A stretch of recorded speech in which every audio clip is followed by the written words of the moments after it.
ఇక్కడ ఉన్నటువంటి మంత్రులు కొంతమంది మాట్లాడుతూ ఉన్నారు. మనకు ఒక మేకప్ మంత్రి ఉంది. మీ అందరు ఎవరికి చెప్పాల్సి లేదు. సరిగ్గా ఇటువంటి ఎండలో తీసుకెళ్తే కేజీ బయటపడుతుంది. కేజీ పుట్టి పెట్టవచ్చు, మనం వాళ్ళ పుట్టి పెట్టుకోవచ్చు. ఆవిడ మాట్లాడుతుంది.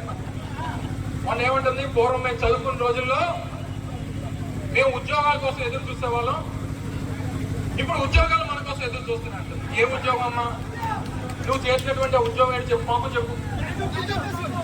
నువ్వు చేసిన ఉద్యోగాలు మా వాళ్ళు చేయలేరులే, మా వాళ్ళకి చేత కాదు, మా ఊర్లో మైకి అంతకన్నా చేత కాదు. నువ్వు వచ్చి మాటలు మాట్లాడతావు. ఒక్కసారి పదవి వస్తే నేను వదిలేసినటువంటి బుల్లెట్ ప్రూఫ్ కారు వదిలి తిరుగుతున్నావు నువ్వు. నేను వాడి వదిలేసినటువంటి నా బుల్లెట్ ప్రూఫ్ కారు నువ్వు వాడుతూ నా గురించి మాట్లాడుతున్నా. నీకు సిగ్గు సెలవు ఏమైనా ఉందా అని అడుగుతావు. మాట మాట్లాడే ముందు దయచేసి ఆలోచన చేసి మాట్లాడారు.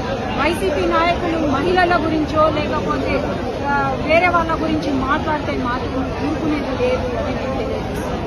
ఎవరండి? ఎవరో అమర్నాథ్ ఎవరు? ఆయన 5 సంవత్సరాలు ఆయన ఐటీ మినిస్టర్ గా ఉన్నప్పుడు ఒక సంస్థ తీసుకొచ్చారు.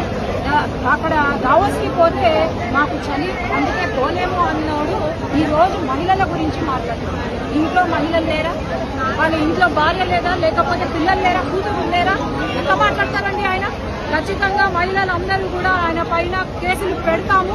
మేము ఖచ్చితంగా ఏంటి తెలుగుదేశం పార్టీ ఎంత స్ట్రిక్ట్ ఉంటుంది మహిళల జోలికి వస్తే అని మాత్రం తెలియజేస్తాము.